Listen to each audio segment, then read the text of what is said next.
খুব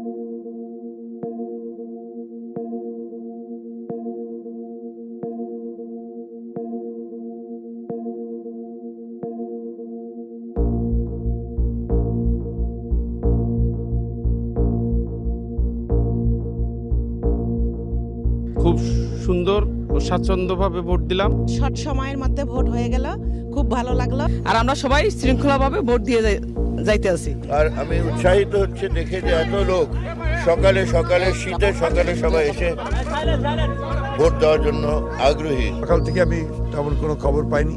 এই কেন্দ্রটির অবস্থা বেশ ভালো দেখলাম, যেখানে ভোটাররা ভোট দিতে পারছে। The 11th National Parliament election, held on December 30th, 2018, was marked by a festive atmosphere across the country. Mainstream media provided updates on the voting progress regularly. Elderly voters reported experiencing a peaceful voting environment, which they had never seen before in their lifetime. Both women and young voters expressed delight after casting their votes, and even the leaders of the BNP-led opposition acknowledged a fair voting system. According to reports from Independent TV, Samoye TV, DBC, and News 24, এখন তো কোনো সমস্যা দেখতেছি না। আমার মনে হয় এবার একটা সুন্দর পরিবেশে ভোট হচ্ছে। আমার নিজের ইচ্ছা মতো দিয়েছি এটা, এবং এখানে কোনো রকম কারো কোনো ইনফ্লুয়েন্স ছিল না। এই পর্যন্ত এত সুন্দর ভোট আমার লাইফে আমি দেখি নাই। During the election was met with satisfaction from voters. The elderly voters stated that the EVM was an easy process and would help reduce vote rigging. Young voters also reported being pleased with the fair casting of votes without any obstacles. Female voters stated that the election was taking place peacefully, with no overcrowding due to separate centers and booths. First time vote, আর আমি বলবো যে ভিতরের পরিস্থিতি অত্যন্ত সুন্দরভাবে হয়েছে এবং আইন শৃঙ্খলা পরিস্থিতিও ছিল অত্যন্ত সুন্দর। ফার্স্ট টাইম দিচ্ছি যেহেতু, কিন্তু নিজের পছন্দ প্রার্থীকে ভোট দিতে পেরে এটা একটা অন্যরকম অনুভূতি, যেটা আসলে ভাষায় প্রকাশ করার মতন না। আজকে ভোট দিয়ে মানে ধারণা চেঞ্জ হয়ে গেল। আমি এখানে ভোট দিতে এসেছি, ভোট দিয়েছি অলরেডি। আসা যাওয়ার ক্ষেত্রে কোনো ধরনের কোনো বাধার সম্মুখীন হয়েছেন বা নিজের ভোট নিজে দিতে পেরেছেন? হ্যাঁ, আমি আমার ভোট দিতে পেরেছি এবং কখনো কোথাও বাধা আসেনি, ভালোভাবে ভোট দিতে পেরেছি। খুব সুষ্ঠুভাবে ভোট হচ্ছে এবং সুন্দরভাবে ভোটাধিকার প্রয়োগ করতে পেরেছি আমরা। ঠেলাঠেলি ধাক্কাধাক্কি হয় অনেক কিছু, কিন্তু এইবার খুব সুন্দর সুস্থভাবে ভোট দিলাম। সকালবেলা ভোটটা দিয়ে মানে চিন্তামুক্ত। However, after realizing the defeat, BNP Jamaat candidates caused chaos in different places. The BNP Secretary-General said that these candidates individually announced their boycott of the elections. At 5 p.m., Mirza Fakhrul told TV channels that the boycott was a personal decision, not a party decision. Earlier, opposition party leaders and activists conducted election campaigns freely across the country without any hindrances. বিভিন্ন স্থানে BNP ঐক্য front নেতাদের vote বর্জনের সিদ্ধান্ত প্রার্থীদের ব্যক্তিগত জানালেন মির্জা ফখরুল। উদ্বেগ ডক্টর কামালের। BNP Secretary-General Mirza Fakhrul Islam Alamgir held several public meetings in North Bengal from December 26th and encouraged supporters to go to polling stations. After casting his vote, Dr. Kamal Hussain told News 24 that he was optimistic about the number of people who came out to vote, despite the cold weather. He stated that he was happy with the fair voting process, but would wait for the election results to decide if he would accept them. On this day, Mirza Fakhrul also described the voting environment in Takurgaon as free, fair, and beautiful, stating that, if people can vote, there will be a ballot revolution. সকাল থেকেই দেখছি যে আপনারা আমাদের ভোটাররা, নারী পুরুষ, তারা লম্বা কিউ দিয়ে ভোট দিচ্ছেন। আমি এখন সবগুলো যতগুলো পারি আমি সবগুলোই এখন আমি দেখব। আশা করছি আজকে এখানে যেটা দেখলাম আপনার যে আমাদের ভোটাররা যেভাবে আসছেন ভোটাররা যদি ভোট দিতে পারেন, তাহলে আমরা সবসময় বলেছি যে তাহলে নিঃসন্দেহে আপনার একটা ভোট বিপ্লব ঘটবে। However, when the results of the polls came in the evening, the BNP Jamaat leaders realized their defeat by a large margin. Since then, Mirza Fakhrul and Dr. Kamal Hussain have started spreading propaganda about the election, despite their earlier satisfaction with the election environment. Please note that the views expressed by the BNP Jamaat leaders before and during the election period were positive, but changed after realizing their defeat. But what else did they do before that? Let's look at news reports published in the national media.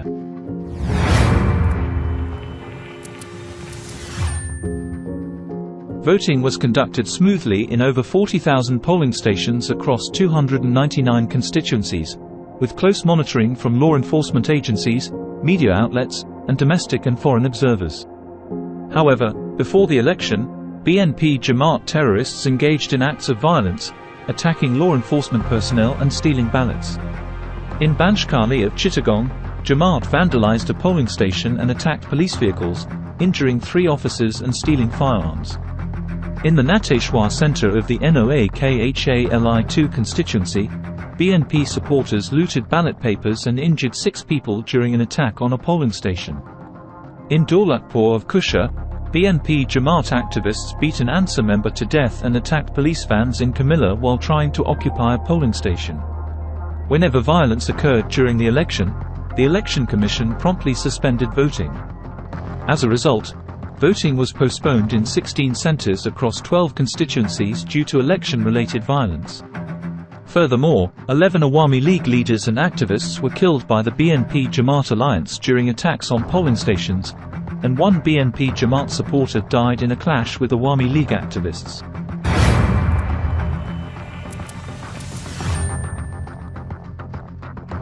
BNP Jamaat extremists attempted to disrupt the peaceful voting process that took place across the country on December 30th. In their effort to capture the election office in Tanor of Rajshahi, BNP Jamaat activists engaged in vandalism, leaving Modassar Ali, the Ward Awami League General Secretary, dead. They also hacked another Awami League man, Mirazul Islam, to death near a polling station in Mohanpur Upazila of Rajshahi. In Chandnesh of Chittagong, 6 people were injured in an attack by BNP Jamaat, while Jubo League leaders Badshah and Khalid suffered bullet injuries in Lohagar. BNP Jamaat also set fire to the homes of Awami League leaders and activists in the NOAKHALI-2 constituency. The police at a polling center in Berub of Kishoreganj were fired upon. In SIIAJGANJ2, BNP Jamaat miscreants vandalized election booths and homes of Awami League supporters, causing injury to 5 individuals, including Saiful Islam, the office secretary of the district Switch Hazebok League. In Datapara of Lakshmipur, a Chhatra League member was killed, and another one was injured in a shooting attack by BNP Jamaat activists. Basir Uddin, general secretary of Gagara Union Jubo League, was killed, and 11 others were injured in an attack by BNP in Kaukali Upazila of Rangamati. Sohul and Masoom of Chhatra League were beaten and injured in Ketlal Upazila of Joypahat, and a petrol bomb attack was carried out in Sitakunda. The homes of Awami League leader Saiful Islam in Panchagar and the Awami League party office in Bagahat were set on fire. Awami League's election agent, Milan MIA, was also hacked to death in Narzingdai. BNP Jamaat men killed 4 Awami League supporters in Cox's Bazar, Ghazipur, Bogra, and Rangamati. On the night before the election, 5 Awami League supporters were killed in a BNP Jamaat attack. The BNP Jamaat alliance's attempt to create fear and prevent minorities from voting by setting fire to their homes failed due to the vigilance of law enforcement agencies. On December 15th, 4 homes in Alampur village of Bogadana Union Parashad of Sonagazi Upazila in Feni were burnt with petrol. On December 11th, there was a bomb and shooting incident at the home of Awami League President Jagdish Sahar in Dukuria of Sirajganj Sadar Upazila. On December 21st, miscreants set fire to Krishna Ghosh's house in Singhia Shahapara village of Jagannathpur Union of Takorgaon Sadar Upazila, the constituency of BNP Secretary-General Mirza Fakhrul Islam, reported German-based radio Deutsche Welle. On December 21st, the house of Krishna Ghosh in Singhia Shahapara village of Jagannathpur Union of Takorgaon Sadar Upazila was set on fire. This tactic of intimidating minorities from voting was used previously in 2014 and 2015 when BNP activists hurled petrol bombs and burnt vehicles in the area. Despite such efforts, the law enforcers remained alert on voting day, foiling the BNP Jamaat alliance's attempt to sabotage the election. The 11th National Assembly elections in Bangladesh received positive feedback from foreign observers and analysts. The few isolated incidents of violence were much less compared to those in the previous elections. Out of the 40,000 polling stations, 22 stations, including Noakhali, received reports of irregularities. On December 30th, Foreign observer Tanya Foster, a Canadian citizen and representative of the SARC Human Rights Foundation, visited several polling stations in the capital and reported a festive atmosphere. The U.S. Ambassador, Robert Earl Miller, and other U.S. observers also praised the fair environment of the polling stations they visited. The British High Commissioner Alison Blake and the Foreign Observer team also praised the polling environment in media interviews.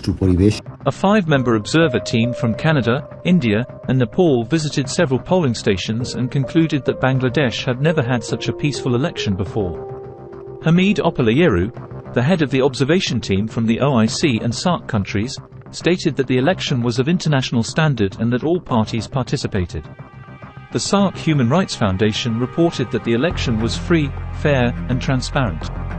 Japan welcomed the participation of all parties in the national parliamentary elections and regarded it as a positive result of the efforts of all concerned. The European Union was unable to send observers due to a lack of preparation, but representatives from Canada and Britain observed the elections on their behalf. However, 3 months later, U.S. State Department official Robert Palladino made a politically motivated statement that the vote was not fair. Despite this comment, he praised the economic development under the leadership of Prime Minister Sheikh Hasina and stated that he would continue to work with the government and opposition parties. The BNP Jamaat alliance caused widespread fear among the public during their regime through rampant extortion, land grabbing, violence against women, looting, unbridled corruption, and the persecution of minorities. From 2013 to 2015, the leaders and activists of the alliance carried out terrorist activities such as arson, killing children and women, students, and working people by throwing petrol bombs, setting homes on fire, etc. The memories of their terrible acts are still vivid in people's minds, and as a result, the leaders and activists of the BNP Jamaat were unable to seek support from the masses. The party also experienced significant internal division, which further weakened its organizational structure. The BNP failed to provide polling agents in many areas. Despite their past and recent failures, the top leaders of the BNP Jamaat attempted to win the election through various means.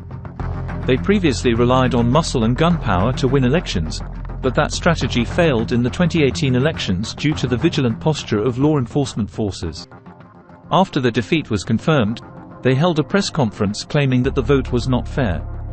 On December 30th, during the voting, BNP Secretary-General Mirza Fakhrul and Alliance spokesperson Dr. Kamal initially stated that the polls were proceeding smoothly, but their positions changed in the evening. They introduced a conspiracy theory called the night vote. However, the leaders and activists of both parties were present at the polling stations throughout the night and even tried to occupy the polling center, resulting in the death of an Awami League leader and injuries to the police. Sajib Waisd Joy commented after the BNP Jamaat sabotage night before the election, "All polls indicate that the BNP Jamaat has no chance of winning, so they are killing our people." Over the past few months, efforts have been made to make the election controversial. They have carried out extensive lobbying efforts abroad.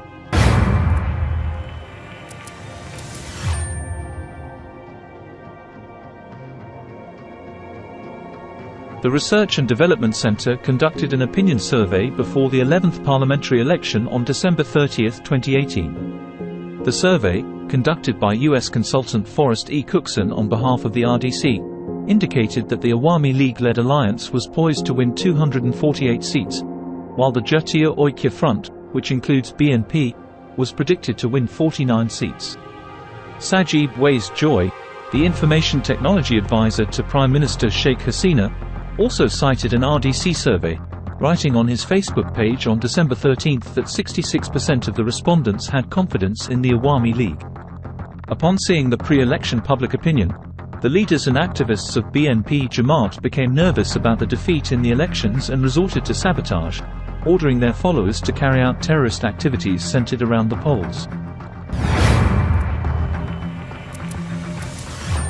The defeat of the BNP in the 11th general elections in Bangladesh has been attributed to various factors by political analysts, including organizational weakness, lack of strong leadership, failure to provide qualified candidates, internal conflict within the party, failure to provide agents, inaction by senior leaders, insufficient public communication, nomination of war criminals in the month of victory. Multiple nominations in certain constituencies. Neglect of publicity campaigns and failure to place their manifesto to the public.